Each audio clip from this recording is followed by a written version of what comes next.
pleasure to introduce the panel. I start on my right, far here on the right side. Maria Markowska from the Polish Embassy. Thank you. Ambassador Georg Sparber, Liechtenstein. General Brown. Jim Lindsay, Council on Foreign Affairs. Ambassador Ilir from Kosovo. Pawel.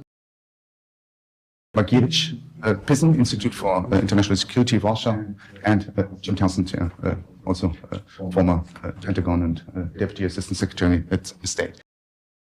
I think we thought we give General Brown the first opportunity to introduce us in the security situation in Europe from the US perspective, and then we go by order of proceedings there, and everybody be respectful, to Scott, the timer, with the 5 to 6 minutes timetable. Thank you, General. Yeah. No problem. I'm sure I can get this down in less than 6 minutes. First of all, it's a pleasure to be here. It's interesting. At lunch today, I was walking out. I'm over at Duke University. We're handing out the UNC basketball things, and I could not be seen picking one of those things up. But I appreciate the invite to be here. And what I got asked to address was the kind of the battlefield situation in Ukraine, the support to Ukraine, and then I'll also maybe add some other developments from a security perspective. And so, kind of big picture, Russia's territorial gains have really slowed over the course of the past 4 years and been very incremental. Heavy casualties on both sides, but more so for Russia, which I'll highlight here in a moment. And then, as the ambassador mentioned in the previous presentation, she mentioned the sanctions, additional U.S. sanctions as well. And then also the potential confrontation with NATO, and something that I'll also address. And so as a current situation, Russia right now has about 20% of Ukraine's territory, that includes Crimea. And their monthly rate of advance has been about 168 square miles per month. And it's really dropped over the course of the past, several months to below that average. We come up against a fortress belt. Pogos is a key location that I was watching as the chairman when I left the job in February, and we thought at that point it was going to be a while before it happened. It's starting to happen now, and it may open up for Russia to have a greater approach into the Donetsk Oblast. What I would also highlight, though, just as things are going, both militaries have adapted over time. And it's a thing to think about. It's not just drones have been kind of a focus area, but there's other capabilities, and it's something that I think we can all learn from, but just the speed of innovation and technology and how you have to adapt in conflict, and both sides have been able to do that. It's been very much an attritional type warfare on both sides. And if you think about the aspect of what Putin's overall objectives are, and what he's looking to seize over the complete Donetsk Oblast, in addition to some buffer zones along the border, the northern border, and to include Kharkiv and possibly Odessa, and really create a situation to weaken Ukraine's sovereignty. At the rate of advance they're doing today, to have all that territory that he hopes to have, it'll take up to about another 5 years, up to 2030, to achieve that. And if he was going to take over all of Ukraine, from a military perspective, it'd be almost another century at the rate they're going. So very, very slow going from that perspective. When you think about a diplomatic solution to this, the ultimate maximalist goals of Putin, the way he's laid this out is he just wants to negotiate to have it without having to fight for it, which is why it's important for us to continue to support Ukraine. On the casualty front, so there's been roughly about 1.8 million killed and wounded. It's about a 3-to-1 ratio, 3 times for Russia over 1 time for Ukraine. And you look at equipment, it's 1.6 to 1 on the casualties, and 3 to 1 on loss of equipment. And so you think about what Ukraine's been able to do with the support from the West over the course of almost 4 years. Less casualties, less equipment loss. And one thing you cannot measure is the will of the people. You can measure military capability, but you cannot measure the will of the people to continue to fight. And one of the things I think from Putin's perspective, he wants to break the will of the Ukrainians to continue to fight. And this comes around every winter.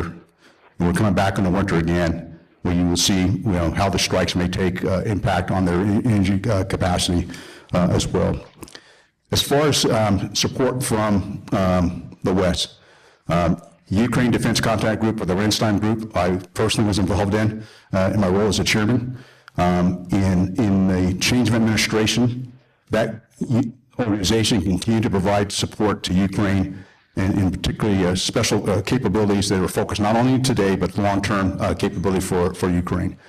The leadership of that group has really transitioned to the UK more so than the United States, but the United States still plays a role. I will say that as the last administration left, one of the things we did was we tried to put in as much things as we could before the inauguration, at the same time set up kind of a flow of capability that was set and ready to go, waiting for the next administration to come in for them to make some decisions. And I will just tell you from my experience, it's been kind of up and down. Even when I was still in the building, the 21 days I was part of the administration, I worked under the current administration. But you do see that there's still some U.S. support, but it's somewhat episodic, and there's also somewhat transactional as well. The other piece, not just from the equipment standpoint, is intelligence sharing. And in order for Ukraine to do some of the things it's doing, intelligence sharing from the U.S. and other nations has also been important. And that has also been somewhat episodic back and forth. And I'll just tell you, in the last administration, there was debates about that as well, about not only equipment, but also how we did intel sharing. The other things I would highlight is the U.S. its support has gone back and forth, and really with the UDCG, there's about 56 nations, all 32 NATO nations, as well as 24 other nations from around the world, to include nations from the Indo-Pacific that are providing a capability and support to Ukraine, and I think that will continue. I mentioned the sanctions, and the sanctions will play a role. And it's not all military that has to do this. There's got to be economic and diplomatic things that have to play a role to get this conflict to end. And then I think the one thing that when Putin went into Ukraine, the bigger picture of Ukraine, but I also think it's the aspect of how to fracture NATO. And so NATO, became stronger in aspects of being able to come closer together and work, because now they have a combined threat that they have to take a look at. Two nations stronger, with the Sweden and Finland both coming in, and having a chance to watch both those nations come in when I was the chairman, and spend time with my counterparts from those two nations and talk about, we're already working closely together, but now they're part of NATO. But you're also seeing the aspects of what Putin is doing today, and it was mentioned by the ambassador, the drone incursions into different parts of Europe, sabotage in other areas that are actually trying to fracture NATO. And it's a thing that I think we all need to collectively pay attention to, because those incursions, and what we're doing, we're being tested. We're being tested by Putin to see how NATO is going to respond, and whether it's going to be a military response or a diplomatic response. But the key part here is how do we respond, and not just take this in the chin and not look at how we respond or how we bolster our capabilities to defend ourselves. The last couple things I'll hit on is just military spending, and the aspect of the push to get to 5% by President Trump, getting to 3.5%, and part of that infrastructure, part of that capability. The one concern, it's great to have money committed to it, but you got to have an industrial base that can produce it. And that, I'll just tell you, is one of my concerns. Was my concern as Air Force Chief, which is why I wrote Accelerate, Change, or Lose.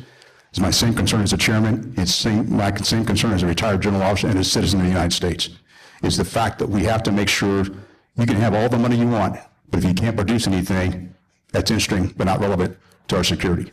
And so it's important, not just for the United States and what we do in our defense industrial base, but it's also what we do with Europe, but really around the world. And I really believe in co-development, co-production, and co-sustainment.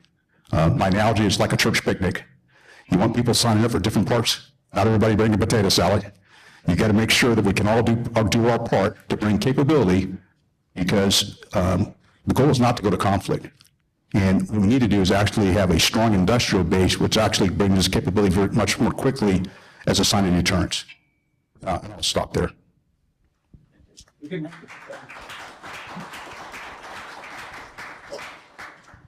Well, first off, let me say it's great to be here. Thank you to Klaus for inviting me down. Thank you all for turning out. And if I may just say, I want to thank the gentleman to my right for his many years of honorable and distinguished service on behalf of the United States. And just want to say thank you, sir.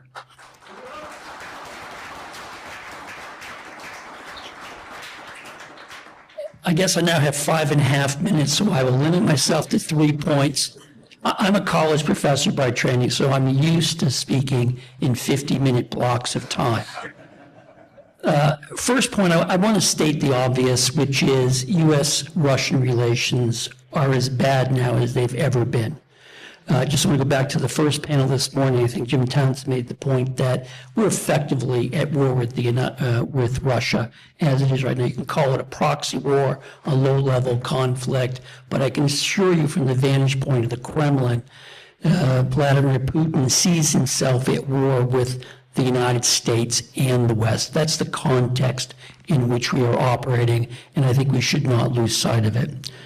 Second, there is no easy way back to some cordial, more relaxed relationship with Moscow. I will note that Donald Trump is the third recent president who's tried to reset relations with Russia. In his case, it's his second try. Neither he nor Obama nor President Biden succeeded in any headway at all. And I think the failure of President Trump over the last now 11 months is most notable because he was willing to go much farther than his two predecessors in trying to accommodate President Putin's interests and desires and got nowhere. And I think the reason for President Trump's failure, like the failure of Presidents Obama and Biden, is pretty simple, and that is the United States cannot give Vladimir Putin what he wants, which is recognizing Russia's right to dominate its neighborhood. I think it is safe to say, just on the basis of observed action, that Vladimir Putin believes that if he hangs on long enough, he can get what he wants. And I think he is willing to expend not just a tremendous amount of blood and treasure in the case of Ukraine, as General Brown pointed out, but he's willing essentially to introduce his country into a sort of vassalage to China, something that previous Russian and Soviet leaders wouldn't have imagined. And conversely, it is Russia's willingness, China's willingness, to sustain the Russian military effort in Ukraine that really signals to us that we are now in a much different world than the one we were promised after the Berlin Wall fell, and then we had so-called post-Cold War era. We are very clearly right now smack dab in the middle of a renewed geopolitical rivalry, and the challenge for the United States is it faces not just a peer competitor in China, but also competition from Russia, from China, from Iran, North Korea. I've heard a lot of talk about the axis of autocracies. It is real. Not that one has to imagine that the leaders of those countries are meeting somewhere to plot together, but in many respects, they share one thing in common, and that is to decenter the United States from its role as sort of the leading global power. Point three, things are messy today, and they could get a lot worse quickly. And I'll go back to the keynote address by the ambassador. She made reference to, call it hybrid activities, drone interference. We could multiply other kinds of activities, cables being cut, and what have you. But it's not too hard to imagine scenarios in which we could have a crisis very quickly, an intense crisis that would put Article 5 on the table.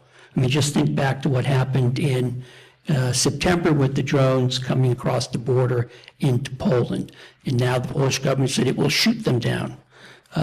Again, one can imagine ways in which that could raise issues not just in Europe, but in Washington, D.C. as well. And I will simply remind everybody that in June of 2014, no one thought that the assassination of Archduke Ferdinand in Sarajevo was going to lead to a general conflagration across Europe.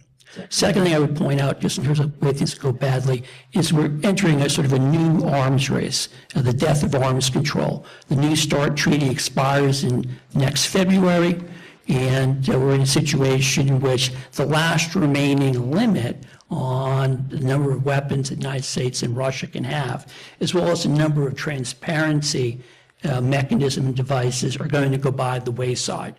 And we're going to end up, because of the rise of the Chinese nuclear force, in a much different world in terms of trying to cap or prevent having an arms race at nuclear weapons. And finally, I'll come back to this notion of the access of autocracies. When we think of Russia in terms of U.S. foreign policy, I don't think we can think of Russia in isolation. The real challenge we have is that a crisis could break out with any of the four countries I mentioned, China, Russia, North Korea, and Iran, and you can imagine other members taking advantage of that crisis while the United States is focused on a problem here to make mischief over there. And the United States, in terms of its military, in terms of its diplomacy, could find itself really stretched and have to make some very difficult choices. And I'll stop there.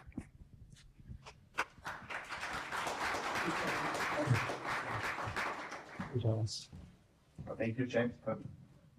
We pass it on to Maria. I think today we know we should have listened to Poland way earlier when we talked about European security. Maria, you can be assured that we will listen carefully to what you say. Thank you so much, Christian. Thank you. Let me say a few words about the relations with Russia. The relations with Russia, they have shaped the European security for many years, decades, even centuries. They have been rooted in our history, they have been rooted in our geography and in our geopolitics. And I think what Christian said, the Central and Eastern European countries, we've been always ringing the bell and alarming. Russia seeks to rewrite the European security order. I think Russian intentions, and I mean, we in Poland think the Russian intentions are very clear. In 2005, President Putin, during his State of the Nation address, said to the Russian parliament that the collapse of the Soviet Empire was the greatest geopolitical catastrophe of the century. And this is a direct quote from President Putin.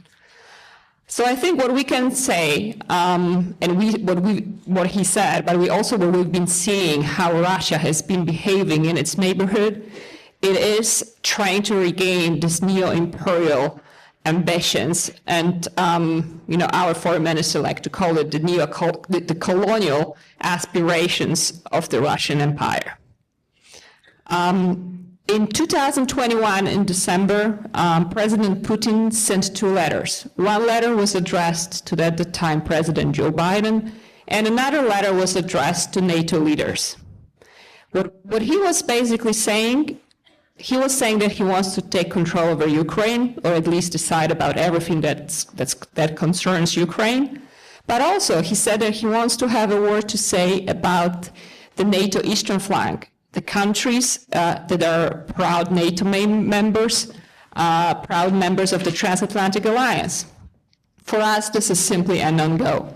We have been fighting for many years for our freedom from the communist regime in Poland and in other Eastern European countries in order right now to be free and be able to decide about the direction of our policy and direction of our alliances.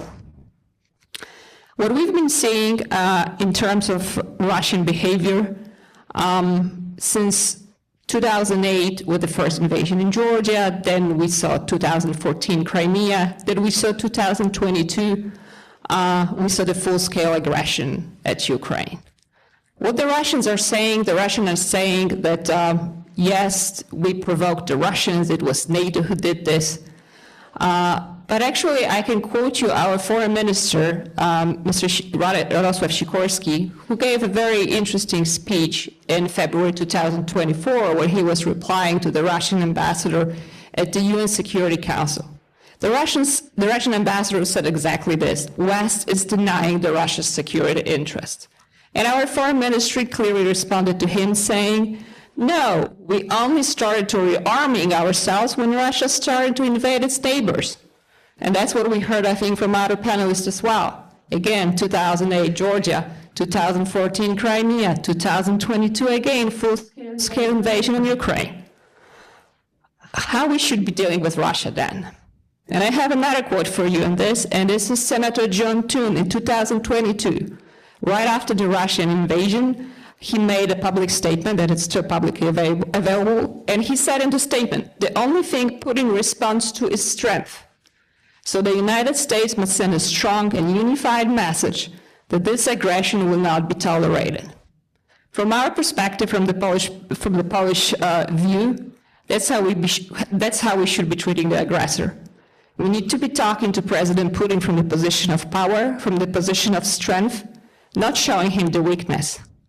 But in order to bring him to the negotiating table, in order for him to end the bloody war in Ukraine, and let's be very clear, we also want this war to end, we need to put pressure on President Putin, we need to put pressure on Russia, because otherwise he won't be coming. If he doesn't feel the pressure, he will be going to his allies, his friends right now in Beijing, his friends in North Korea, his friends in Iran. These are all the countries that do not share with us our values. They are not democratic countries. In order for us to make sure that we have peace and stability in Europe, we should be actually following what Senator John Toon said. We need to show the strength against aggressive Russia. Thank you.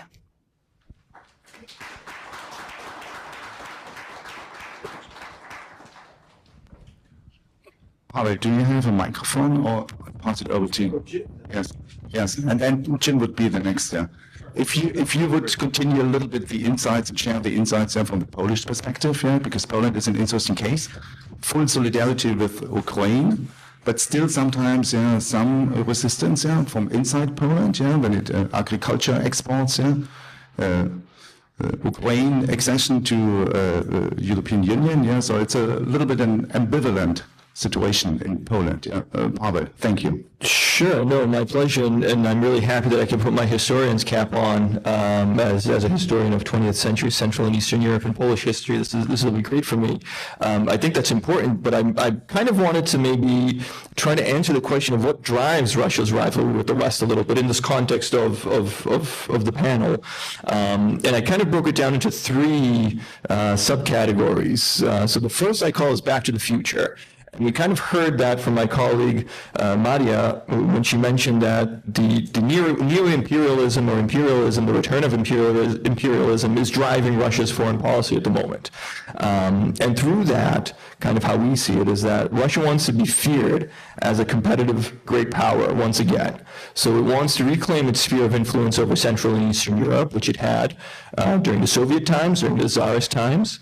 And it also wants to reinforce spheres of influence that it still believes that it has. So here I have in mind the Arctic, where Russia is militarizing that zone and region very heavily.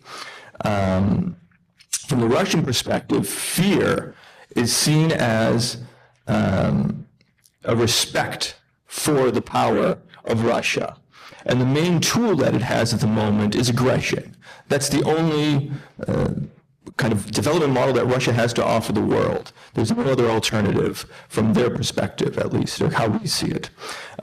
This return to imperialism creates what I kind of see as an odd state of euphoria in Russia. So you have an idolization or a cult of personality for the leader, right? The bare-chested Putin riding around on horses, tigers, whatever. You have an excitement from Russian society around this aspect of fear and respect, once again, for the army and, of course, the nuclear arsenal that Russia has. And we see that the society is almost reveling in the violent power of a violent state once again, which is very dangerous and concerning. And I think what's most dangerous in this back to the future type of concept is that when this conflict high is over, this imperial syndrome is fed with a promise of another episode somewhere, right? So unleashing itself once again. So that's one. Number two, the weight of the past. So we heard Ambassador Rieker mention that here in the U.S., history civics is something that's not taught as much or as it should be. Well, in Russia, it's kind of the opposite. History is respected and revered. And history suits the political needs of the state at the moment. A siege mentality is something that is ingrained in Russians, and they see this as being under a constant threat from the West, first and foremost, that it's going to be invaded at some time. This is obviously historical. This goes back to historical thinking, but it also explains this imperialism as a reactionary phenomenon, that it's defensive. And this was something that was ingrained from the Tsarist times, but I think it holds true that if Russia isn't expanding territorially, it's seen as a state that's stagnating, right? It's not doing what it's supposed to be doing historically and currently. So in this kind of weight of the past concept, World War II is especially important. Why is that? So the victory over Nazi Germany, part of the Grand Alliance, made Russia a European decision maker in the modern sense. And Yalta especially made Russia a designer of the post-war European security architecture in that kind of Congress of Vienna greatness style that Russia understood. And I think currently Russia believes or sees that being an arbiter at Yalta gives them the right once again to kind of revamp this style of security architecture for Europe, given what's going on. And it's not only World War II, though. I think it's very important to understand that the conflict in Ukraine is also creating this weight of the past now. So the new Z generation, so to speak, of Russians, I'd highly recommend that you all maybe look into Ian Gardner's book on this, creating a new generation of Russians with this imperial mindset. So my final category, dangerous enemy or dangerous enemies. So as we heard here, and as the title of the panel states, the West, of course, is seen as the most dangerous threat. So it's the liberal international order, it's the way of life that the West kind of represents, whether it's kind of the LGBTQ questions and those things, versus the guardian of traditional conservatism that Russia sees itself as. In that Western context, of course, the United States is the main enemy, but I would also argue that Russia has a Poland syndrome. On countless occasions, we've heard that Russia is willing to drop nuclear bombs on Warsaw, that there are threats that Poland will lose its statehood because of the support it has given to Ukraine, first and foremost. And of course, Russia commemorates the ousting of Poles from the Kremlin in 1612 as a national holiday. But what's this rooted in? And this will be my wrap up a little bit. So it's rooted in certainly a competition over influence in Belarus and Ukraine. This is an area that is traditionally traversed between Poland and Russia. From the Russian perspective, Russia sees these people, Belarusians and Ukrainians, as part of the greater Russian nation, the greater Russian state, subnational groups. From the Polish perspective, how this region is controlled or influenced defines its relations with Moscow. So Russian dominance over this area means that Poland could be subject once again to imperialism or sphere of influence. Polish influence, on the other hand, over Belarus and Ukraine, is a rolling back of Russian imperialism. This is the famous idea of one of Poland's founding fathers, Marshal Józef Piłsudski, when he said that there can be no free Poland without a free Ukraine. And I think that now, besides this competition over Belarus and Ukraine, the Polish success story, the 30 years that has passed, and Poland's integration, deep integration into the Euro-Atlantic structures, and the economic success that it has, is the new kind of Western Polish threat to Russia's model, or what it wants to achieve in Ukraine and in East Central Europe. So I'll stop there. Thank you.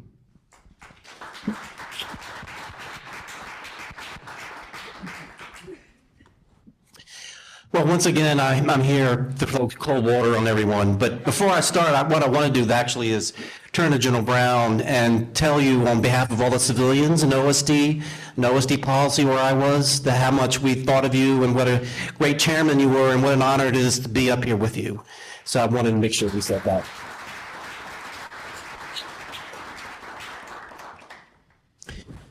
Tick, tick, tick, tick, tick, tick, tick, tick, tick. I go back to that clock. We're on the clock with Russia. As you know, that ticking clock is that horse race between the European nations and NATO and the United States and Russia in terms of how quickly can we in the West shore up deterrence. And that clock is ticking very, very loudly. And that clock is what Putin hears as well in the Kremlin. And if you've noticed, a lot of the intel chiefs, as they have made statements over the past couple of months, they have shortened that ticking a bit, or they've sped up the ticking and shortened the time that they think that we might see something coming out of Russia. It's no longer 10 years or 9 years, 8 years. They're talking about 3 or 4 years. Now, like General Brown and a lot of us up here who've worked with the intel community, you know, you have to take that with a grain of salt. What they say, maybe so, maybe not.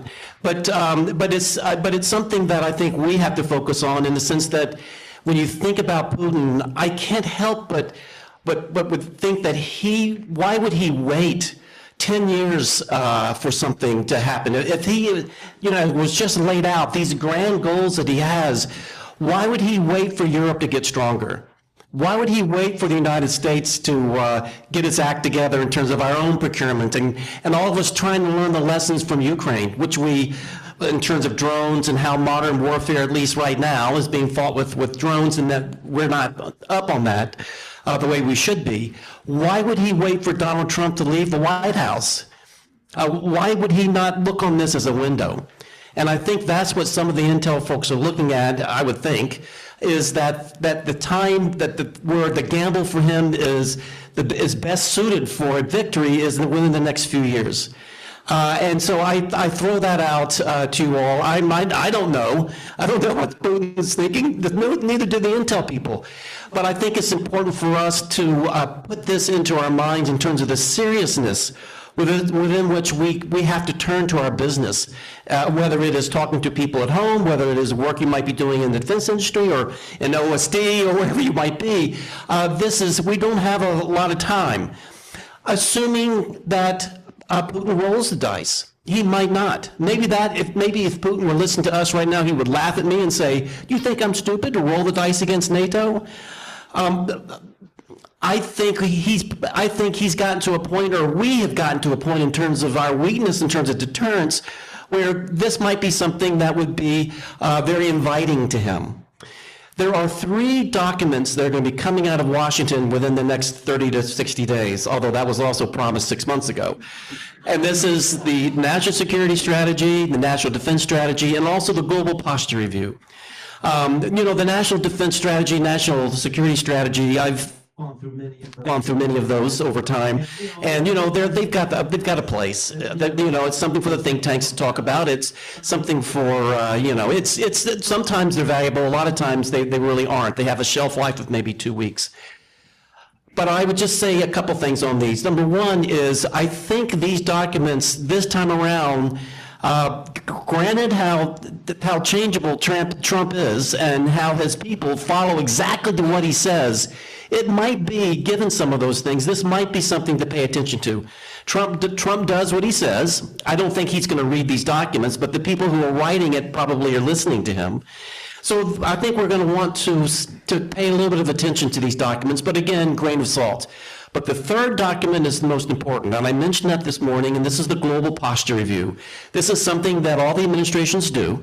As you know, they look at U.S. force deployments around the world and try to see, do these still make sense? Do we need to fine-tune here or there? What are we saying with some of this force posture? It's going to be really important for us in terms of Europe. And we've kind of glanced at it when we talked about Romania and the rotational brigade combat team whose rotation has now stopped, and they're not going to backfill for it. So that's pulling some U.S. forces out of Romania. I think they had to make that decision early because they had to do the rotation, and either they were going to do it or not, and they couldn't wait for the Global Posture Review to come out. So they made an early decision, and I think that early decision gave us a little bit of insight on what the Global Posture Review might show, and it might show that there's going to be not just pull out from Romania, but some other capabilities. And when I say capabilities, I'm not talking about whole units, but military capabilities that are very important. in Europe but are needed elsewhere. And so maybe you won't see whole squadrons or some of the Aegis destroyers leave Rota, but you might see some capabilities that are important to Europe that might move. And these are signals to Putin. Andrea Kendall-Taylor and I have done a study talking about the gaps that would be left if U.S. forces were pulled from the Global Posture Review or sent to the Indo-Pacific in a contingency over there. And would the European nations be able to fill those gaps? And then finally, what would Putin think about those gaps? Would this be something that would be very attractive to him to really roll the dice? Because now there's gaps in Western deterrence there. So that global posture review and what happens to U.S. forces in Europe will be very important signals to Putin and very important in terms of his thinking about whether he does something or not in Europe.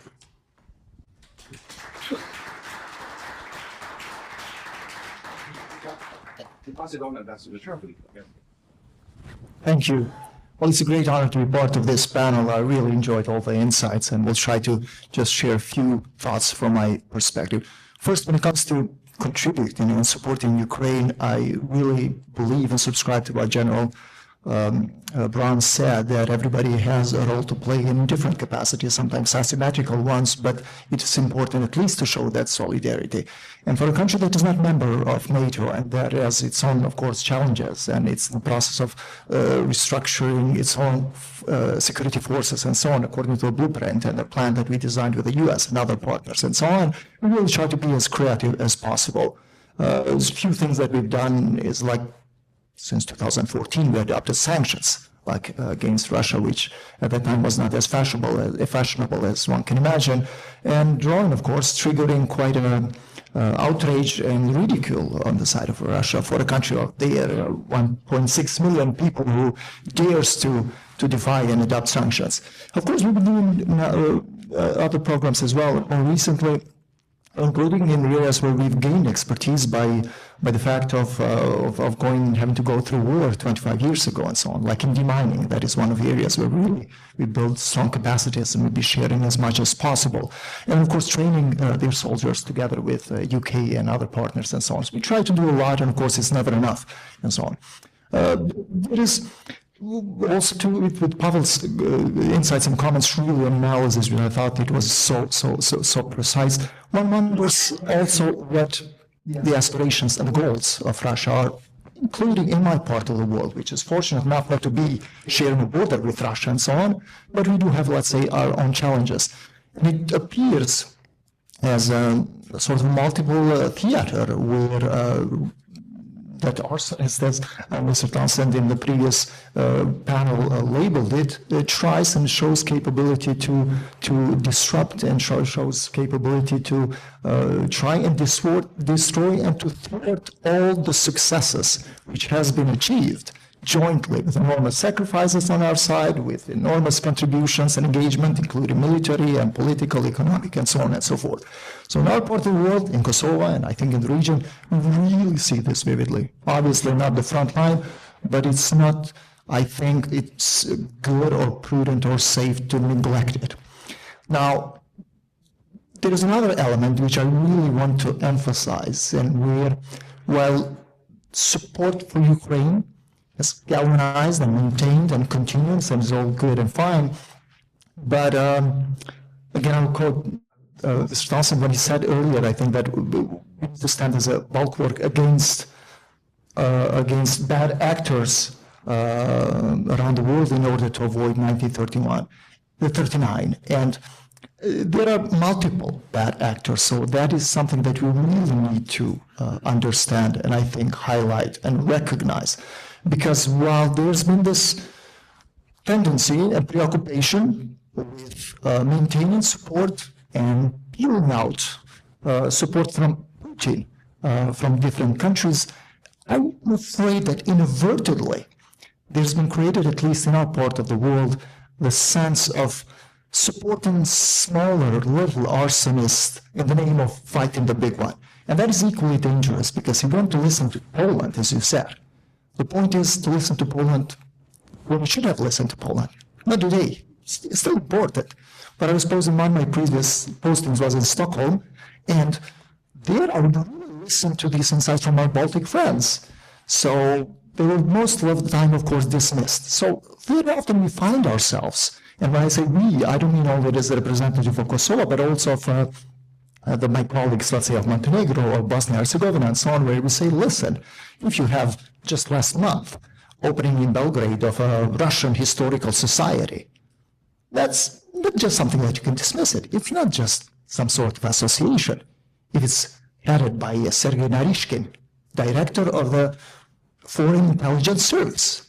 And you can go on and go on and on. I mean, the other day you had, of course, all this evidence of people being trained in Serbia, of course, to destabilize and to undo basically the elections in Moldova.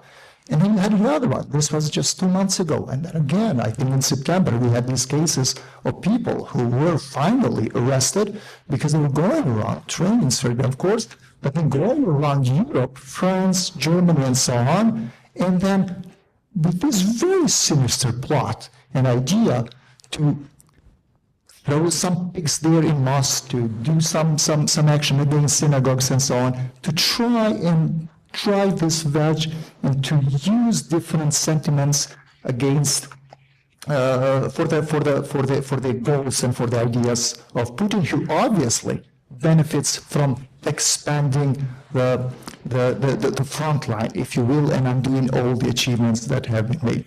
So I do believe that it's really important to be consistent and to be very strong in making it clear that we have countries, like as I say, our northern neighbor, where they've attacked NATO soldiers, hundreds of them, where they carried out attacks, not to allow them to get away and to apply the same tactics that were applied towards Putin through appeasement and obviously did not deliver. That doesn't work. So I hope that we will all take note of that, and we will continue to support Ukraine in their fight for freedom. Thank you.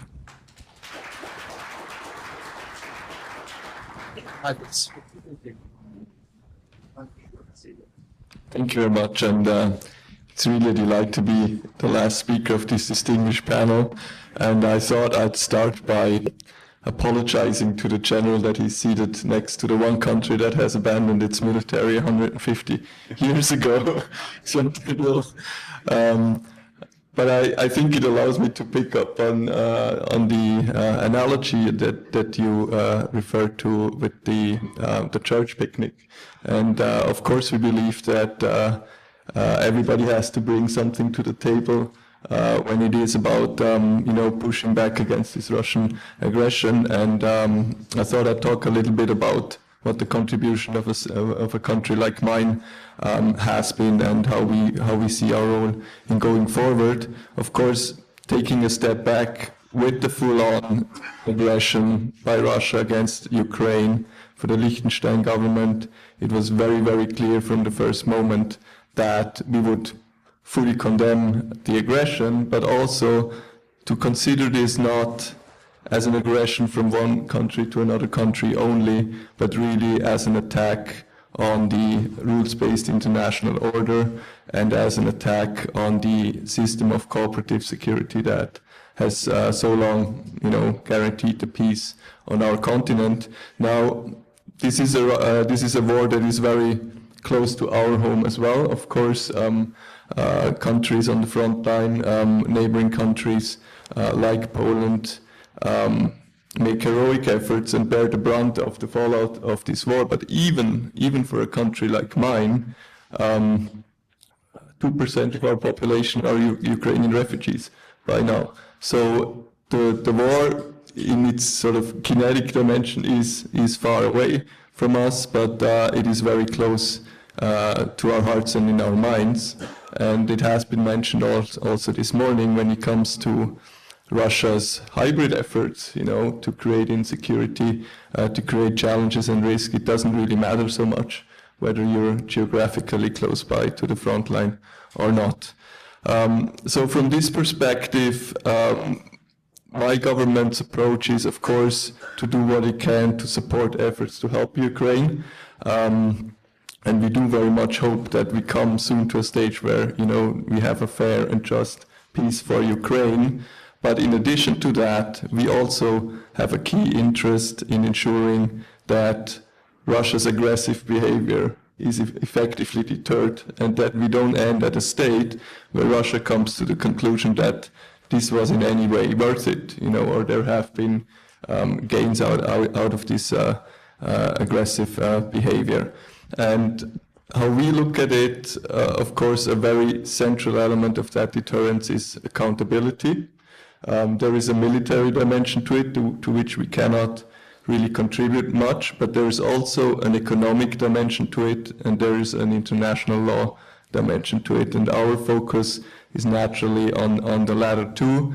Of course, it's been mentioned, the sanctions. From the very first day, Liechtenstein has implemented the EU sanctions. We're not a member of the EU, but we are strongly committed to ensuring that those sanctions are as effective as possible. And as it happens, cooperation on sanctions has also developed into one of the most intense areas of cooperation with the US administration.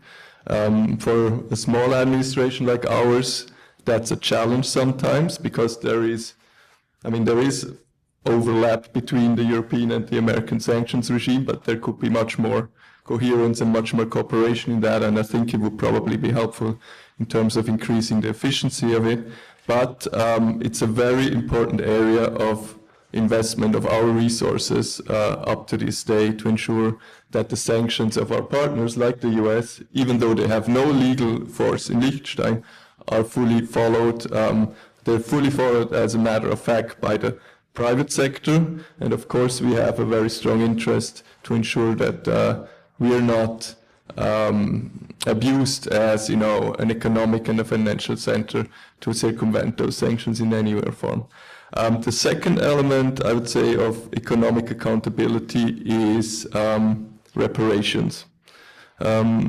Russia's war causes tremendous harm to people and material, and reparations need to be an element of a lasting and peaceful solution for Ukraine. Those efforts have mostly happened in the European context so far. So our regional organization, the Council of Europe, has created a register of damages where Ukrainians and the Ukrainian state can actually register the damage that Russia caused. That is the first of two steps, of course, that would lead together with a claims commission to economic reparations somewhere down the road. And for us, that's an essential element of a peace. Third, international law needs to be restored, and the crime of aggression and all its follow-on crimes as a result, the crimes against humanity and the war crimes committed in Ukraine, have to be brought to justice. And the breach of peace, which is the most serious crime that international law knows, has to be, put before trial, and those responsible, which is the Russian leadership, have to face the legal consequences of that. Also, there's some progress. Based on an initiative coming out of the Council of Europe, which has created a special tribunal, or at least the statute of a special tribunal on the crime of aggression, which we do believe, together with Ukraine, is very much an essential element as we go forward and look for a just and lasting peace. I will leave it at that. Thank you.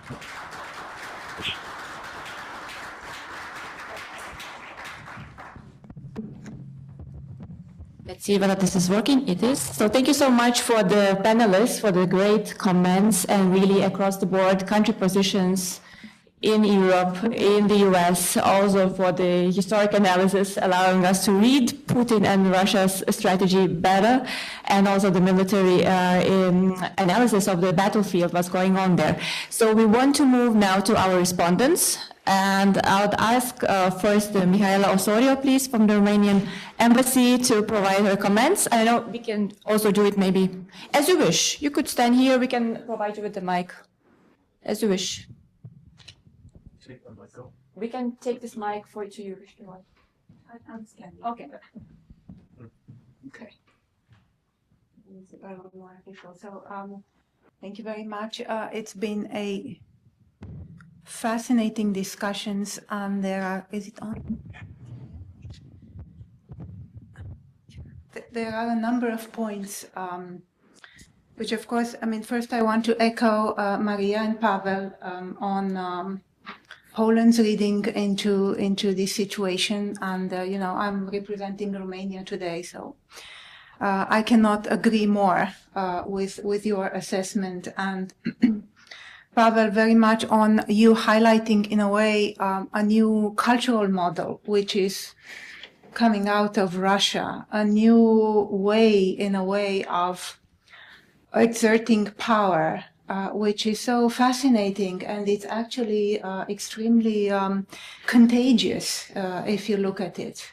And this is, in a way, putting us in the heart of this discussion, because it's this war is also creating a, in a way, if you want, a clash of civilizational models, and this is why this fight is actually so insidious and is seeping into the fabric of our societies. And I would like, to since we have Mr. James Lindsay here, and you have mentioned the assassination of Archduke Franz Ferdinand, and then went on to describe the state of the world today and pointed to the axis of upheaval. If I can abuse my role as a responder to ask you a question perhaps later, if you could give us your opinion on where is the world today. Do you see basically, an alignment which is just waiting for the right trigger? Right, since we were also continuing and talking and asking ourselves what time it is, how fast is the clock ticking? It's, and there is an inevitability which is somehow translating from our discussion and on what's to come. So I'd be very interested in that. Ambassador Sparber, thank you very much also for bringing in accountability. I mean, this is actually the only ray of hope on the panel on the way, because, the accountability piece, although Ukraine is doing an absolutely amazing job to look at tools of reconciliation while the war is still going on. So in a way, assembling these elements of what is transitional justice to be able to actually work later on rebuilding itself. And, even the fact that the young generation is still, in a way, holding on and not going to the front line is maybe part of that. And last but not least, General Brown, you were giving us, this incredible calculation that it would take 100 years for Russia to actually conquer every piece of the Ukrainian territory. And then you went on to refer to the cracks that it's creating in NATO and NATO unity.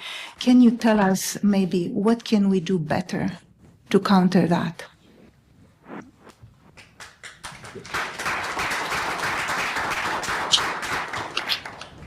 I think we'll answer the questions then maybe together later with the questions from the audience. So I would ask General Weiss to proceed. Thank you. Thank you to all the commentators. Very outstanding comments. And General Brown, good to see you. We served together for a long time. I was way down here, so you probably didn't know who I am. But anyways, I know who he is. But in all seriousness, so it's after lunch. Everyone's kind of like settling down in their seat. I want to shake things up a little bit. Klaus, hopefully I'm not going out of bounds here, but I want to make it interactive a little bit, okay? Anybody familiar with Squid Game? All right, we're not going to shoot anybody, okay?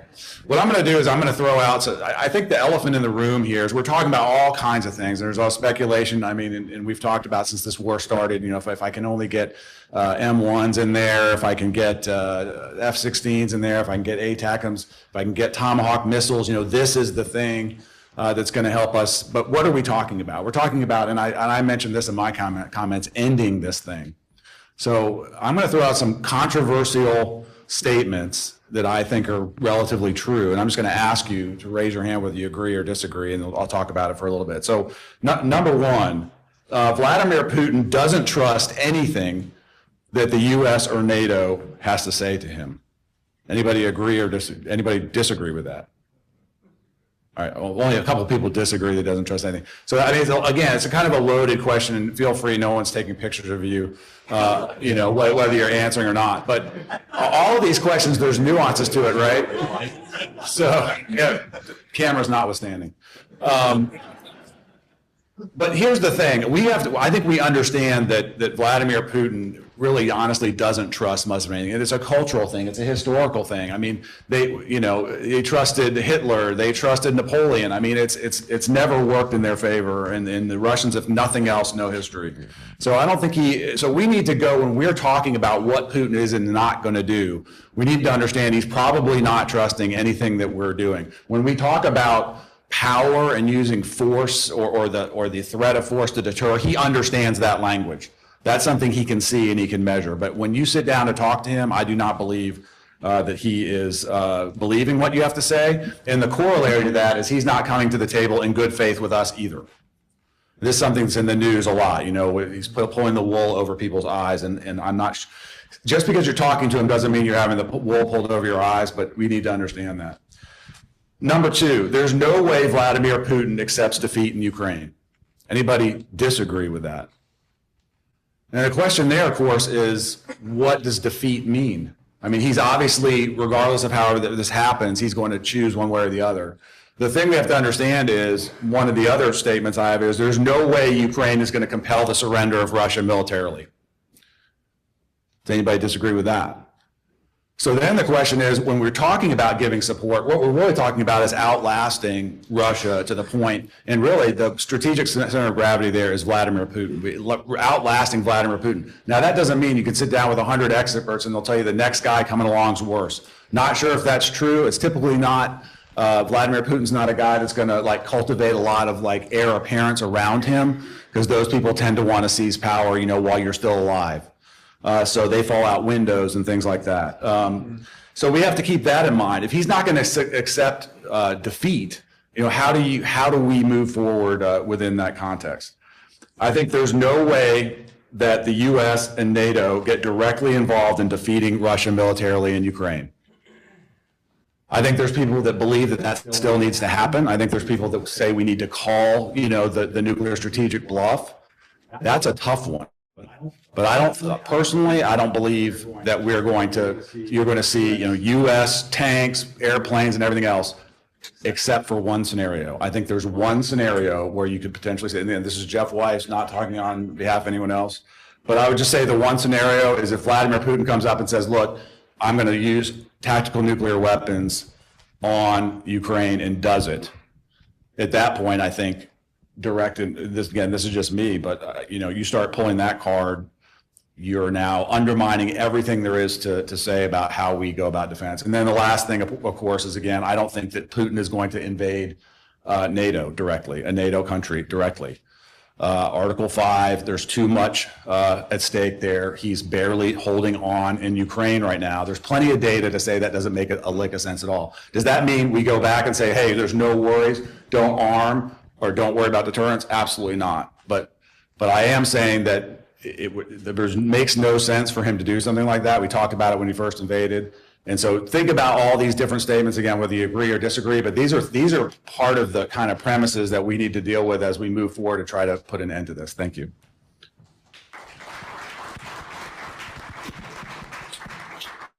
Thank you so much. Mr. Berciu, could you please the documents?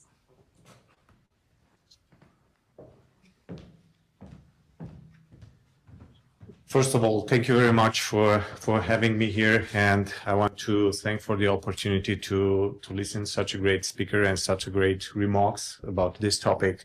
I totally echoing with what Maria said regarding the Poland's perspective, because we kind of share the same threats in the eastern flank of the alliance. But also I'm echoing with all the other statements that were said today, which I totally agree with. Before I start with my remark, I would like to have and acknowledge special thanks to General Brown and for the very good relationship that we had as a state between Romania and the United States, from both his position as an air chief and as a chairman, that we had great projects together, that we managed to bring F-16s and F-35s within the Romanian army. It is clearly that the unprovoked conflict affected us all at all levels, and especially at the economic levels. So, as we'll see the conflict going on, we'll continue to see in parallel like cyber attacks, political interferences, and sabotage acts from the Russian side. And actually, look what happened today in Poland, that we have sabotage acts against the railroads that are doing sending help to Ukraine. The drone incursions will continue, and this will continue to see how the NATO forces are reacting and how we're putting the forces together to respond to this kind of acts. To be clear, Romania took almost 2 years to change the rule of engagements just to be able to shoot down the drones. But luckily, since this spring, we're able to do it, and will act accordingly as Poland did with the incursions during September. Looking at the intelligence we receive into the Black Sea, we kindly see that the Russians will not stop. And as long as each part of the conflict will throw unacceptable conditions one to each other, the conflict will not end soon. To be clear, we're seeing the same signs as well. We saw slow advancements from the Russian side within the Ukrainian territories, and we see high casualties amongst the Russian sides, which are not compatible with the efforts they are putting in. So I would say that this might be a good sign that the Ukrainian Defense Contact Group is working. It might be a good sign that the sanctions are working. It might be also a good sign that the pressure the NATO and the alliance is putting against Russia are working. So I will end my statement with actually a question that I will address to all the attendees.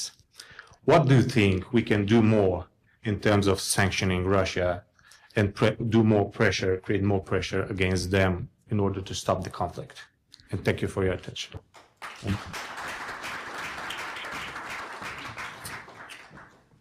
So let's collect maybe the last points of our two other respondents before turning to answering those questions. So first I would ask General Hoover, please.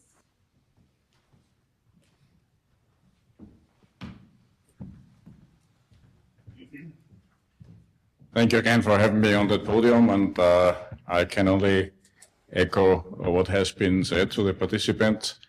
I'm not a representative of the defense attaché organization itself, but I would like to express, and I think if more defense attachés would be present, they would totally agree.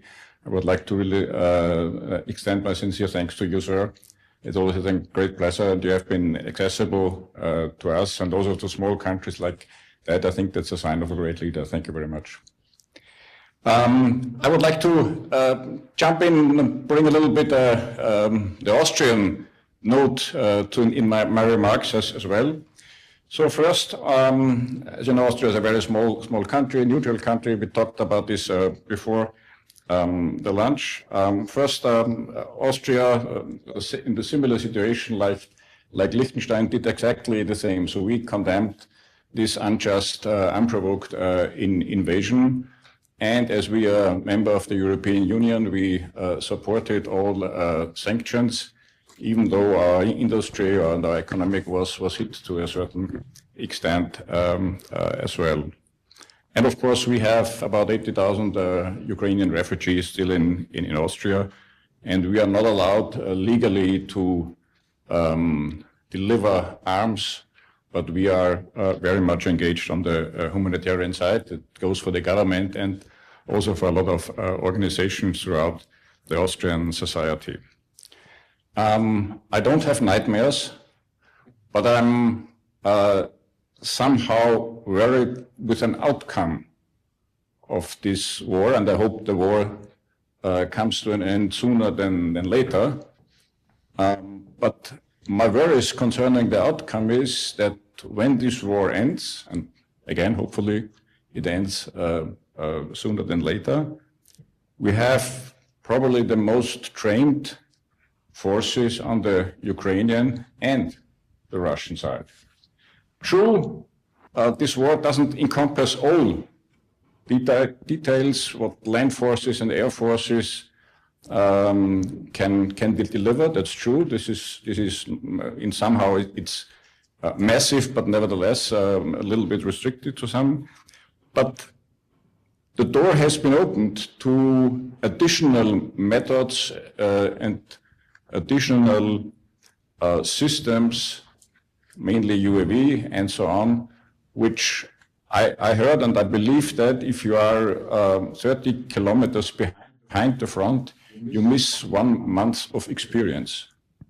And you can add this and multiply this if you see, and I'm again relying on the Austrian armed forces. Of course, we have our contacts, but I think we are lagging behind. The second point, as much as worse, is there's a functioning and adapted defense industrial basis in Russia, which is able to support this war. And we see many events which you could calculate as hybrid threats. And by the way, of course, Austria doesn't take comments very well, which could be perceived as threats.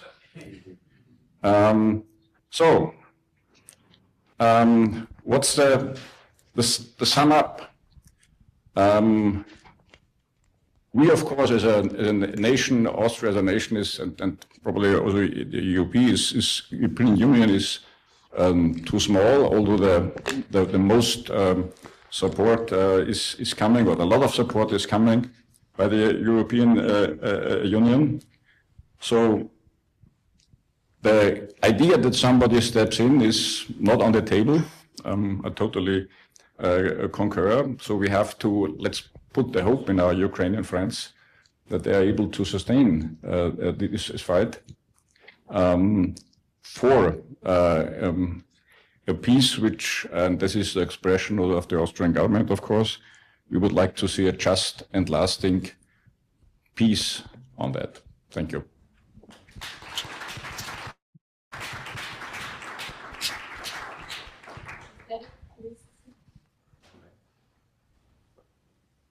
Thank you very much. Thank you for this discussion. It's a very severe discussion and it's a very severe and catastrophic situation. I'm here to basically present business, right? German-American business, and that's very, very difficult in that context because on that side we cannot add too much. What is true, what happens usually in these situations is it's the primacy of the politics, and that's basically what happened in this conflict as well.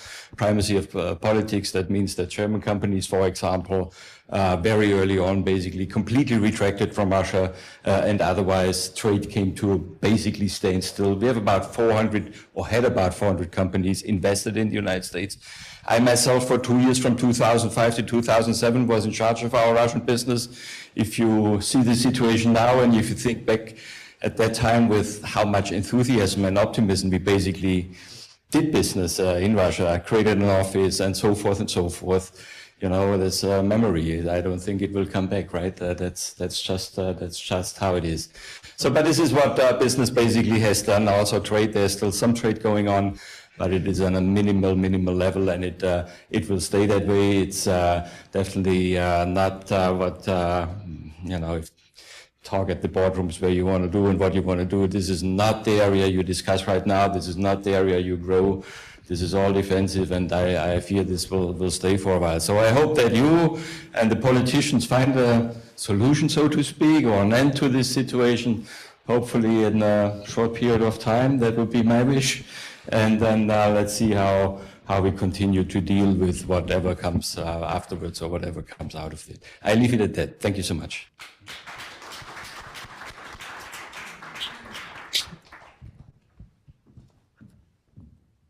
Thank you so much. The shorter remarks sometimes signal that the topic is not easy. So, but for that we have also more time for discussion. And I would like to ask maybe our panelists first if you want to pick up on those points that our respondents made, because there was a question on sanctions, I remember, whether Europe and the US can push Russia even more.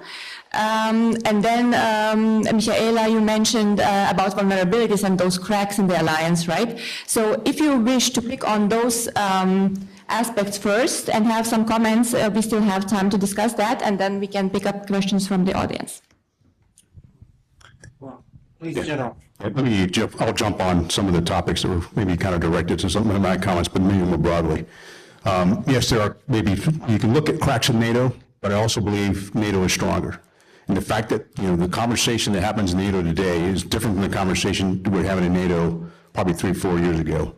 Even the approach within NATO to actually have the opportunity to plan ahead of an event and start looking at capability targets and defining that, which is why I'm so focused on our defense industrial base. If you have capability targets, but you got to deliver the capability to drive down the risk. And so it is driving a different conversation. But not only is Putin testing NATO, he's testing the international community. And that's the part we've got to realize. And, I'm speaking a little bit later this evening at dinner, and I don't want to take my own thunder, but we got to make sure that we are paying attention to this because it sets the tone for everything else that's happening. You mentioned the clock is ticking. I just wrote a piece for War on the Rocks. We're focused on the PRC, but I also mentioned that around the world, the clock is ticking, and if we don't get our act together, we're going to have some challenges. I do believe that even when the conflict is over, as we still know today, there will still be conflict because there will be this back and forth that I think we're going to have to deal with. We talk about security guarantees for Ukraine. I also think about security guarantees for Russia. I mean, part of this is what you highlighted, but their kind of imperial approach. But at the same time, until they feel comfortable, they're going to keep doing things. And so, how do you actually make it a win-win for both sides? How do you define win for Ukraine, and how do you define win or save a face for Putin? To be able to step back out of this and still be in a decent spot. What could we do more of was another point. The economic piece, I think, plays a huge role. But Russia went to a wartime footing from an industrial piece. It took us, I will just say, using 155 artillery as an example, about 2 years to get to the tempo. And there was a lot of conversations. How much money would it take? What could you do? We don't have time for that. And this is where, from an industrial piece, we have to really think through, if we're not going to get in a wartime footing today, we need to know how to get there when we decide it's time to go. We don't have time to negotiate amongst ourselves about how we're going to get there.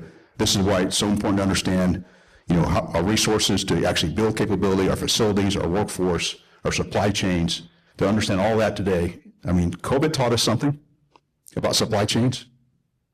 We need to kind of carry that forward to a potential conflict that we can't predict where this is going to go. And the fact that Putin keeps testing NATO, he might have a misstep one day that gets us to Article 5 faster than we think about. Not that we're hoping to get there, but we got to make sure we're prepared for some of this stuff. And if we wait to prepare at the time of incident, it'll be too late. Right.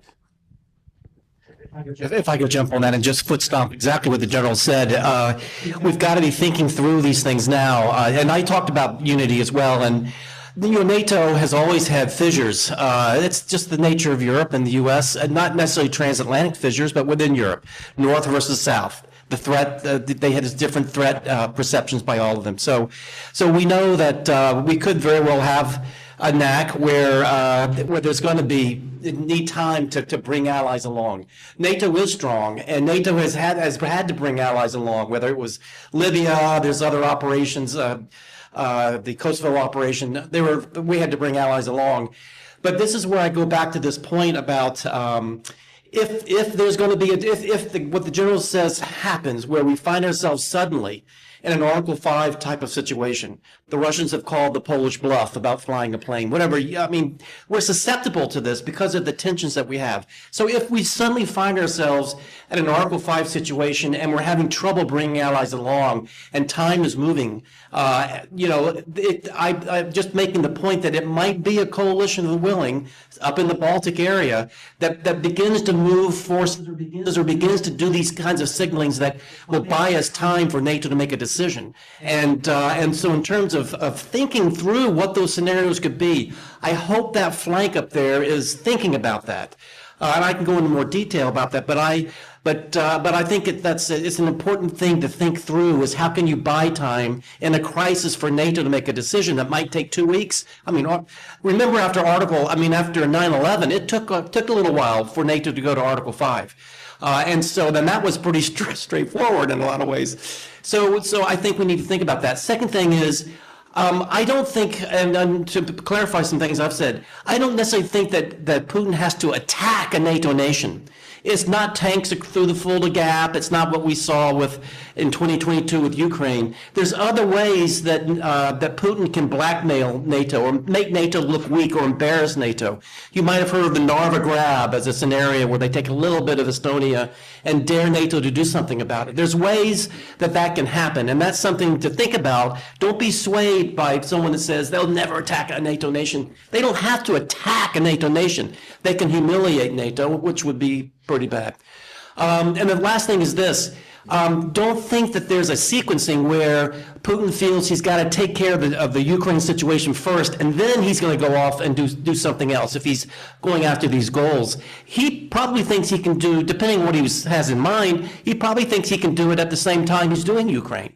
I mean, right now, there's a lot of Russian military capability, their aircraft, things like that aren't necessarily on the front lines being used up. So don't think that one's got to follow the other. It could be done at the same time. Final point. Thinking about when Ukraine is finished one way or another, there's something that's done. As has been said, there's going to be a large, very well-trained Russian military. Do you think that Putin is going to say, well, thank goodness Ukraine's over. I can go off of my wartime economy and demobilize all these troops and we can... Well, I don't think that's going to happen. He's got his own problem there, what he's going to do with these guys, but he might have something in mind. And I think that's something we should keep in mind. Anyone else? Anyone willing to take the question or the comment on sanctions? And maybe I would even go a bit further and ask about the immobilized Russian assets, whether anyone is willing to go that direction and comment on that, please. Thank you. I can say a few words on that. I mean, from our perspective, we should be applying pressure on Russia. I mean, we have been trying without any pressure. I mean, Putin got a very good deal from the current U.S. administration. Putin didn't take the deal. And in order to bring him to the table, in order to end the war, we need to put pressure. So we are very happy to see the new sanctions that the U.S. administration just enrolled on Rosneft and Lukoil. And we would like to see this direction moving forward. The European Union, you heard from the ambassador before, has been applying 19th package of sanctions and, looking forward also to some others, to some other packages in the future, because we need to make sure that Russia will not have money to conduct its war. That's why we're applying the sanctions. I think there is also one question that you wanted me to answer about the Russian frozen assets. I mean, from our Polish perspective, I mean, the proposal that we have right now on the table within the European Union, it's a very good proposal. And I think the calculation is simple. I mean, the Russia should pay for what it has done to Ukraine.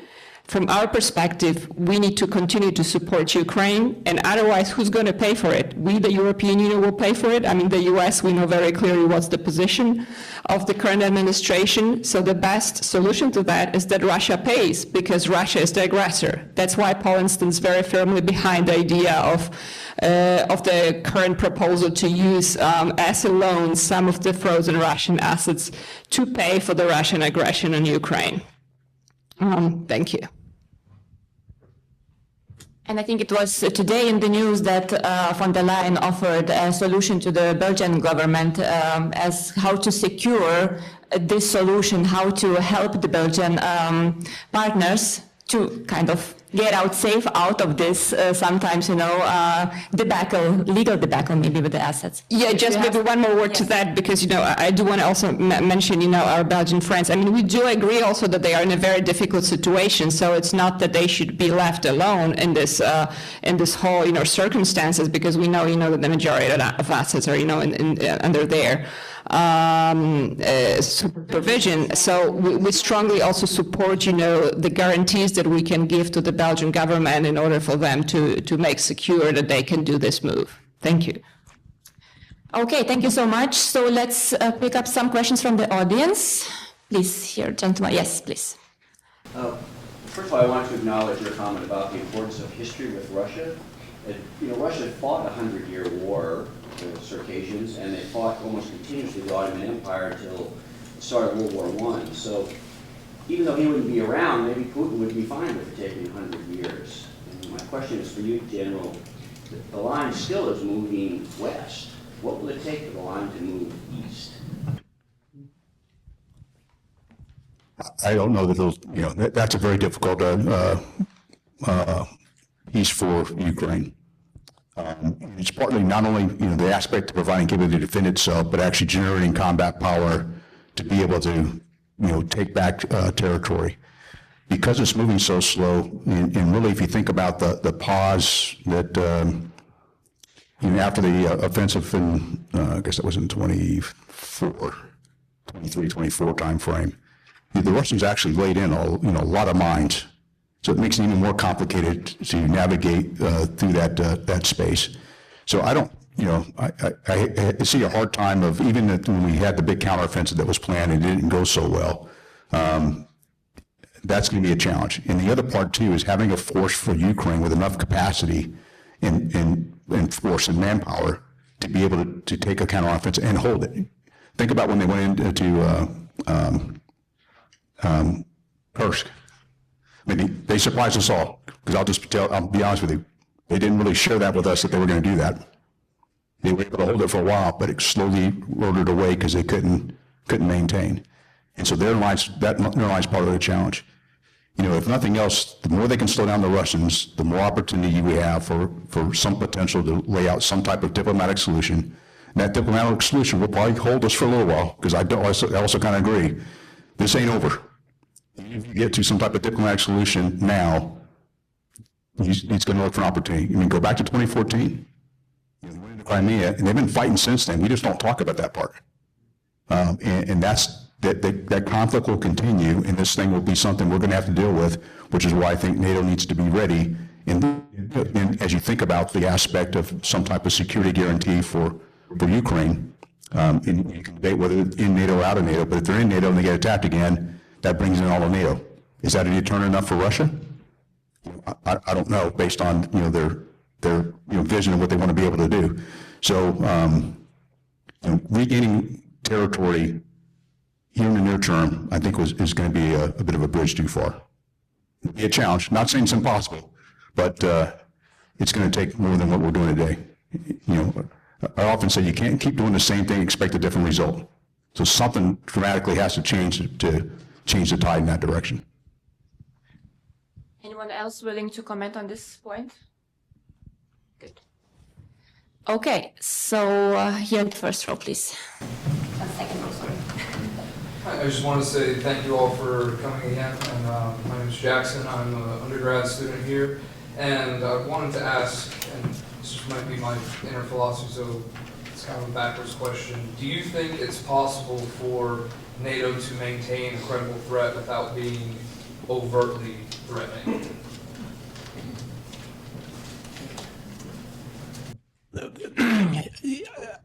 You can deter without being threatening. I mean, you don't have to have, offensive capability on the line in a strip alert, ready. You deter. There's many different types of deterrence. Certain this kind of deterrence that I'm talking about is one where you show your adversary, and your adversary knows very clearly what your red lines are and your capability to defend against that red line.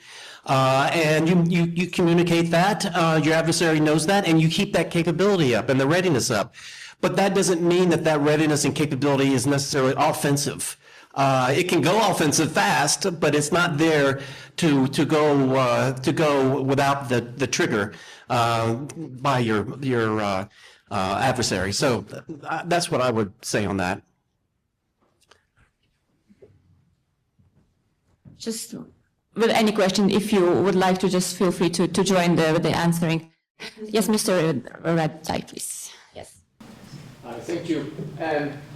My name is Jan-Benedict Steenkamp. I'm at a business school where I teach global business and leadership. I have a question for General Brown. You were referring to the importance of the industrial base of the United States. Actually, I hear a little bit my friend Major General Holt speaking. He has been talking about it a lot as well. But in any conflict with China, more than with Russia, shipbuilding capacity is going to be crucial, both naval and commercial. And when we take an historical perspective, the last three global conflicts, really titanic conflicts, the Revolutionary and Napoleonic Wars, World War I and II, they were won by that power that had the superior shipbuilding capacity, Britain in the first two and the United States in the last one.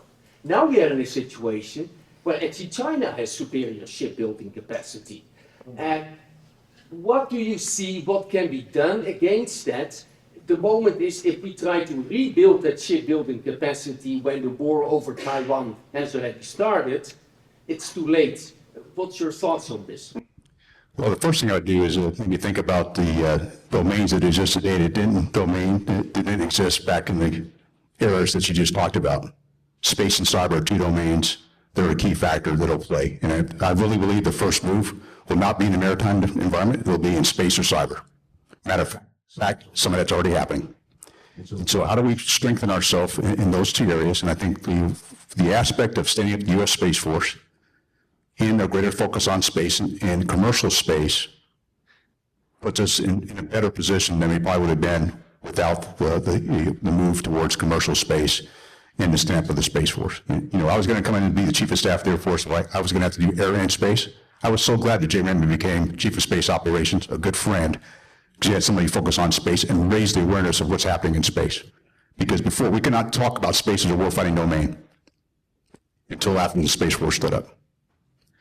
From a broader perspective, I am concerned about the aspect of not just shipbuilding, but every capacity of our defense industrial, and I say enterprise. When I talk about enterprise, I'm talking about what happens in the Pentagon, what happens with Congress, and what happens with industry.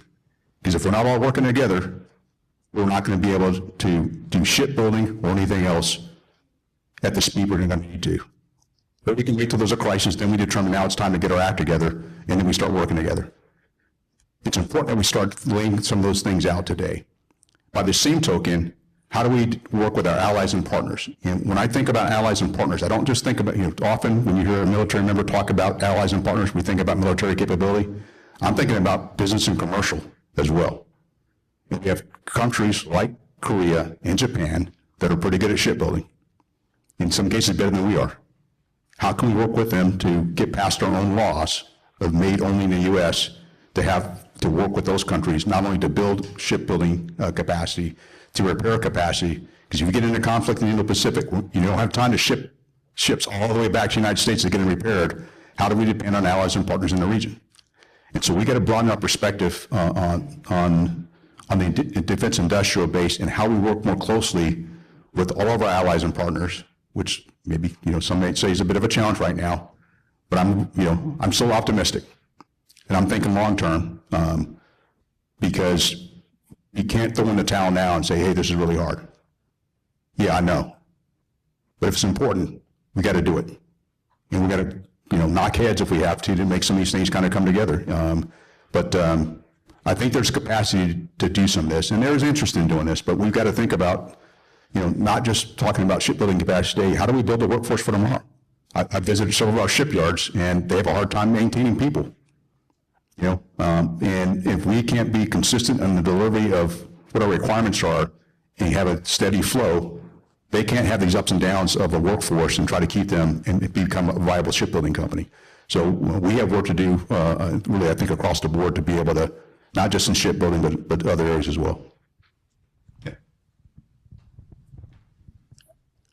I agree with everything General Brown just said. And as I was listening to General speak, particularly the reference to friends, partners, and allies, it reminds me sort of the secret sauce behind the success of American grand strategy over the last 80 years has been having friends, partners, and allies. That Americans, the greatest generation, understood their strength in numbers. The other thing that strikes me is that there are really three critical questions to ask in the area of defense in military procurement. And I think we've raised two of them, but not the third, or only touched on the third. The first question is, are we spending enough? Second question is, can we buy what we need when we will need it? That's the question of sustainability, resilience, the defense industrial base. The third question, though, is, are we buying the right stuff, or the stuff we will need for the conflict we're going to face?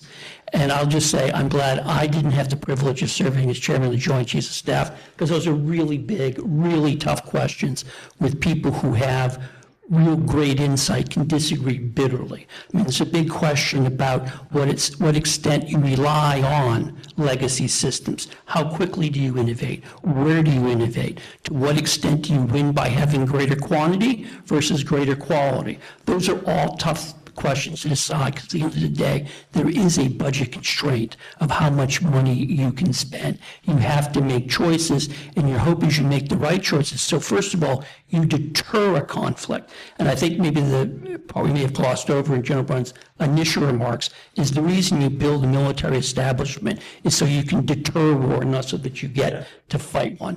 And deterring the adversary is not building the force structure that will deter you. It's building the force structure that will deter them. And I think that is a real difficult question to address. Because again, obviously what you want to do is to deter, but not to revoke. I think the big question right now is, are we seeing our deterrent capability eroded? And I think the answer to that is yes. But the question is, can we make the most of the time that we have to get back there? And I think the jury is still out on that question. But I think when you come again to this real issue of sort of, are we buying the right stuff? We have to avoid what I think is sort of the popular thinking. They have this many ships, so we need to have that many ships. They have that many tanks, so we have to have a tank. They have a nuclear-armed cruise missile that can hover around the world for days, so we need to have one.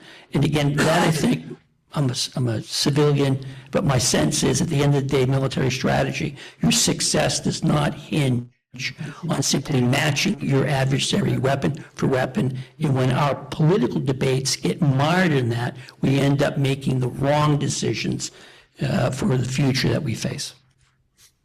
I want to foot stomp the point about our deterrence is deteriorating. That's the key point. It's not why our deterrence has broken and now we are at the mercy of an adversary, but it has deteriorated to the point where it's emboldening an adversary.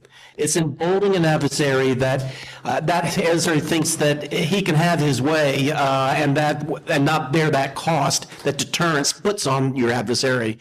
It's deteriorating, and that's the ticking clock. Is how quickly can we shore that up, that we can strengthen it so that the adversary knows there's going to be a cost that you're not going to be able to take. And that's what we got to do, is that. Okay, any more questions? The gentleman in white, is this? Yes, or green? Yeah, green. thank you. I have a quick question. I'm a student of history, but I'm going to go back a little more than 30 years. Shortly after the collapse of the Soviet Union, Ukraine made a deal to give up all of its nuclear weapons in return for a Western guarantee of Ukrainian sovereignty within its existing borders. And they must have taken it seriously because they gave up their weapons. My question is, if that was in fact a Western guarantee of Ukrainian sovereignty, why wasn't that ever invoked? in 2014 or 2022? And if it wasn't a guarantee, what the hell was it? A failure.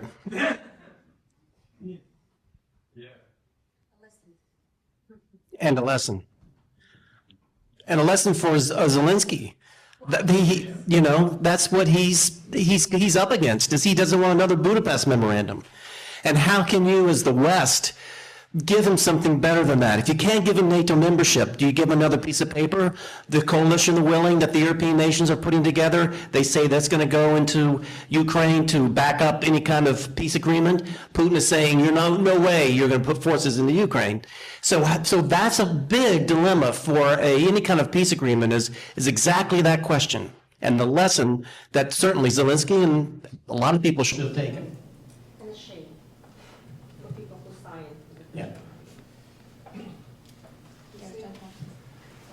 Thank you. It's great to hear all of you experts. I'm Lloyd Kramer from the history department, although now retired, but I love history. The question of deterrence and preparation, you mentioned, Mr. Townsend, that you think that the Trump era may be particularly inviting for Putin to take action. Depending, yeah. So there are three things that seem also to be part of deterrence and preparation. Intelligence capability seems to be drastically reduced. Secondly, many of the most talented, experienced leaders in the Pentagon have been removed. I may point that out. And third, the cybersecurity system seems to be ignored or at least downplayed. So my question is the Trump administration opening a possibility for Putin that was not previously there? And my other question is for the Polish colleagues. How did the people of Poland feel about Trump welcoming Putin to American soil at this time and dressing down Zelensky in the Oval Office, humiliating the leader of the Ukrainian struggle that you have celebrated as essential for the survival of Western values? And I'll take your first question because it's real quick and easy. The answer is absolutely. That's absolutely correct. That's how deterrence is undermined, is those kinds of things. And so Putin says, thank you very much. Do you want to go first? Take the Polish question. Jump into Thank you. So very briefly, and I think we already heard from some of the panelists here today, every U.S. president had to learn Putin from the beginning. And I think, we saw many of the U.S. presidents were trying, to have some sort of relations, trying to deal with Russia as a normal partner. We the Europeans, we tried this as well. It did never work out. At the end of the day, we got the aggression, we got, bad behavior towards neighbors, bad behaviors towards NATO, more threats, aggression in Ukraine, hybrid threats, and so on. So I think from our perspective, that's how we see Alaska. But then there's also another aspect. You mentioned President Zelensky. I think since then, that there were a few good meetings between President Trump and President Zelensky, and we hope that the cooperation will continue as it has been going in the last months. No, I think that was answered pretty fairly. Maybe just one small point from the historical perspective. Of course, I think for Poland, it's always very important that nothing is said about us without us. That's a very, very famous slogan, of course, from the old Polish-Lithuanian Commonwealth. And it rings true to this day. It's something that former Secretary of State Blinken mentioned on numerous occasions, and I think it's very important. Poland doesn't want to see anything go over their head, over Ukraine's head, because we know what happens when that does occur, right? We fall into a gray zone. We fall into a sphere of influence that we don't want to be in anymore. So I think that's just to add a little bit to that. Thank you. Yeah.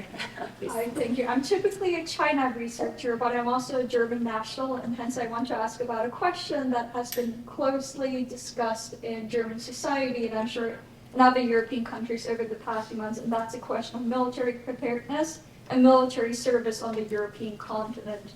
And so I want to ask our European panelists on the stage of the respondents, how are you addressing and reimagining what military service on the European continent, whether your country already has military mandatory service, or whether it's thinking about reinstituting that? How does that conversation look like vis-a-vis Russia? And then for our American counterparts here, what insights do you have based on the American approach as society as a whole, looking at defense and security and a volunteer-based military force? What insights do you might have for European counterparts thinking about these very difficult questions? Thank you so much.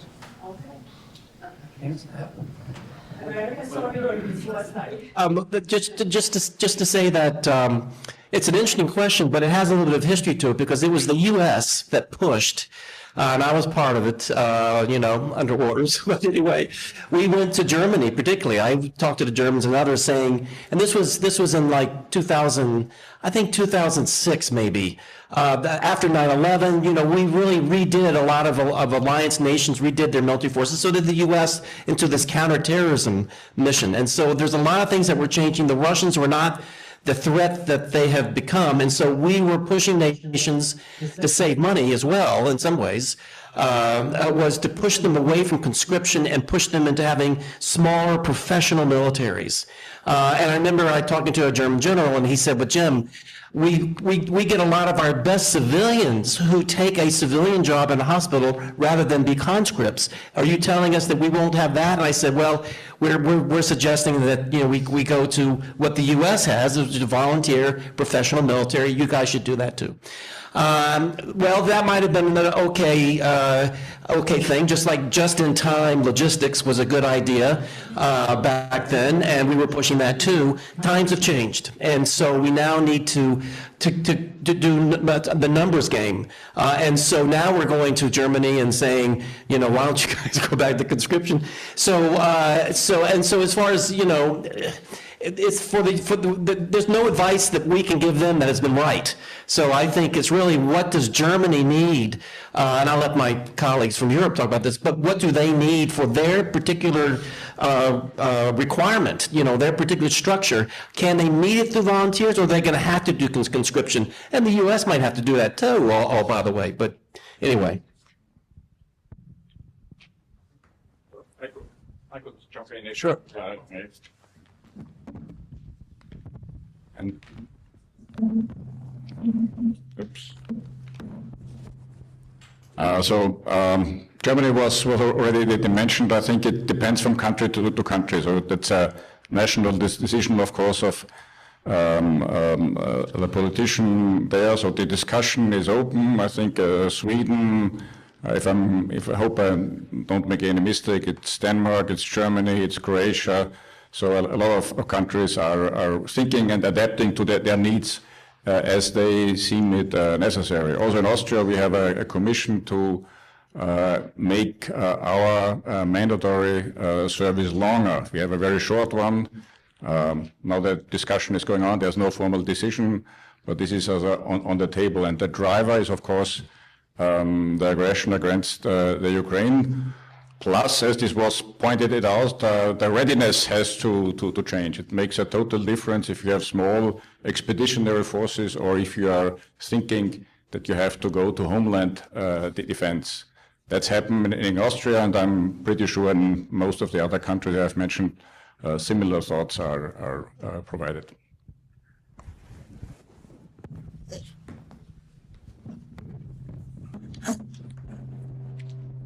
So for the United States, we just celebrate here a couple of years ago the 50th anniversary of an all-volunteer force. And coming out of COVID, there was a lot of questions about the all-volunteer force, partly because we were having difficulty in recruiting for all the services, except for the Space Force and the Marine Corps. Now, I'll also tell you, recruiting is actually it's a personal thing. You don't actually decide to join just because you got an ad on TV or someone sends you an email. It requires personal interaction. We won't have that during COVID. That has changed now. So we have more, we're doing pretty good from a recruiting perspective. The thing I do think about, though, is if there is a major conflict, the all-volunteer force will not be the answer. And so we've got to be prepared for what all of our nations are going to need to do, whether you conscript today or you wait to conscript later. the thought process of how do you do this. But the other thing I also, and this is based on engagement I've had with many of my partners around the world, is because of the demographics and declining birth rates, you're not going to be able to feel the force like you feel today. So we got to think differently. And so as you bring in various technologies, how do you then make the best use of the number of people you're going to have with the technology to provide you the capability? And it can't be all drones. Okay, and I'll tell you, drones are interesting, but that is not what deters people. It's a nuisance, it creates issues, but it's real combat power. And that's what we're going to need. And it was highlighted. The goal was not to go to war. When I was a chairman, my first thing I wrote a paper that talked about my 3 expectations, and I laid out honing a warfighting skill has primacy in all we do. We want to be our enemy's worst nightmare. So they wake up every day and say, not today. Not that we want to go to conflict, but they wake up every day and go, not today. And which means as they adjust, we've got to adjust. And I'll maybe make a comment just on another area that was highlighted a little bit earlier. As the Air Force chief, you kind of mentioned it. I was trying to transform the Air Force from the Air Force we had today to the Air Force we needed for tomorrow. And it was so difficult because people are in love with the capability we have today, whether you're in Congress, whether you grew up in that particular weapon system, you don't want it to go away. But that's not going to win a conflict. The A-10 is a good example. It's a great airplane, but not for the conflicts we're going to have in the future. And we finally got to pop the top on that, then we actually started to retire some of those when I was the chief. But we were going to retire those after Desert Storm. Yeah. We didn't. It took us another 30 years to actually finally retire, start the retirement, because the A-10 is a great airplane for what we're doing in the Middle East, not for a major conflict in the Indo-Pacific or a major conflict in Europe in the future. Those are the kinds of things we got to start thinking about, not just from the people standpoint, but it's also the aspect of our capabilities and how we develop those capabilities and bring them forward for our warfighters. Yeah, just to really, again, foot stomp that. One thing when I was in the Pentagon and saw was how we changed our force structure after 9/11. We wanted to be light. We wanted to be based all around the world. We wanted the lily pads in Europe. Rumsfeld, Don Rumsfeld was all about transformation, and we really changed the structure, particularly of the Army, to be counter-terror. And certainly when we went to Afghanistan and Iraq, went to the FOBs, we changed the mentality, we changed how we trained, we changed the equipment. Remember MRAPs, those huge things? And we got distracted.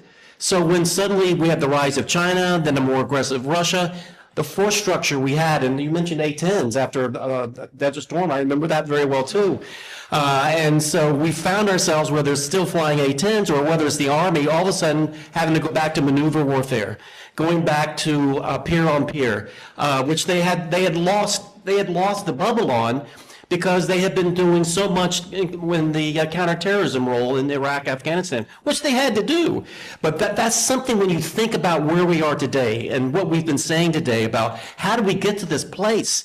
One of the reasons was we had to shift gears like you can't believe in the U.S. from a military that was so focused on fighting counterterrorism in the desert, if you will, to all of a sudden having to figure out not just a land war in Europe where we had some muscle memory, not much, but in the Indo-Pacific, which is a whole different fight.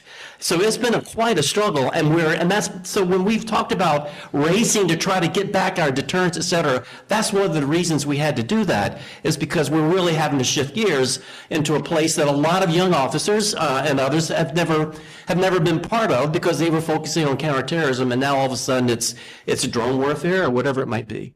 I guess one thing I'd add to that is that, after the wall came down, the Department of Defense told industry at a meeting that they call the Last Supper, was, hey, there's not much to buy anymore. You all need to combine, which actually slowed down the process, increased price, and now you don't have the competition we had when you had multiple defense contractors, traditional defense contractors, which creates we created a little bit of our own challenge, which we got to break ourselves out of, which is why you have the conversation now between the traditional primes and the non-traditionals that are doing a lot of innovation, and how do you bring the two of those together to bring us combat capability, not just for the United States, but also with our allies and partners.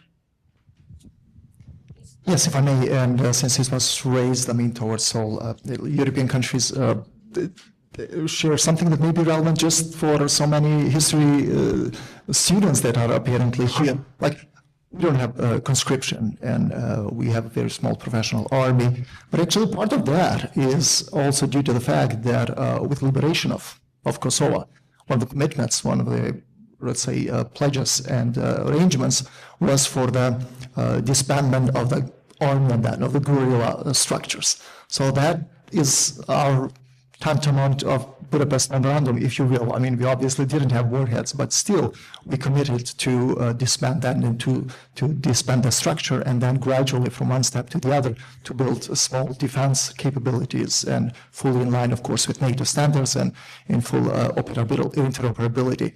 But fast forward like 25 years later, with everything that we've done, and of course with the United States as our partner of choice and aspiring to join NATO and to contribute and to give back, we have the former aggressor, which has made a choice of not joining NATO, and they made that very clear, and of course it is their choice. But obtaining weapons from Russia, obtaining weapons from China, putting them along the border, we have only 100 kilometers from our capital, a Russian humanitarian center, where thousands of people are trained for all sorts of operations, overt and covert and less covert and so on and so forth. So that is also one of those ironies, really, where we have undertaken a number of commitments. Not that we regret about that, but I wonder whether there are lessons learned. Since it was said that there were lessons learned, there is always somehow that tendency on a weaker part to take this moral high ground, and then to think that somehow appeasement, adjustment, maybe more carrots being thrown on the table of autocrats would deliver and will deliver some sort of results. And it is proven over and over that that's not the path to take. So we need to be prepared, we need to be ready. And of course, I think we need to really have strong solidarity. So we don't have a conscription army, as I said, but that is for those number of reasons. Yeah.